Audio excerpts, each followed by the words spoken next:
புதுச்சேரியில் நடைபெற்ற விழாவில் பங்கேற்ற நாஞ்சில் சம்பத் குடும்ப பெண்களை நாயுடன் ஒப்பிட்டு பேசியிருப்பது சர்ச்சையை ஏற்படுத்தியுள்ளது. புதுச்சேரி மாநில திமுக இளைஞரணி துணை அமைப்பாளரின் பிறந்தநாள் மற்றும் அறக்கட்டளை தொடக்க விழா பண்டானூரில் நடைபெற்றது. இதில் திமுக பேச்சாளர் நாஞ்சில் சம்பத் சிறப்பு விருந்தினராக கலந்து கொண்டு பல்வேறு நலத்திட்ட உதவிகளை வழங்கினார்.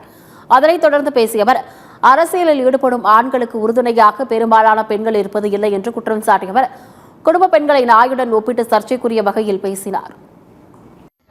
எல்லா இடத்துலயும் கிடைக்காது. அதனால்தான் சில வீடுகளில் நாய்கள் ஜாக்கிரதைன்னு போட்டிருப்பான். அது என்ன நாய் ஜாக்கிரதைன்னு தானே போட்டிருக்கணும். அதுல தன்மை எப்படி வந்ததுன்னா இன்னொரு நாய் இந்த வீட்டுல இருக்குன்னு அர்த்தம்.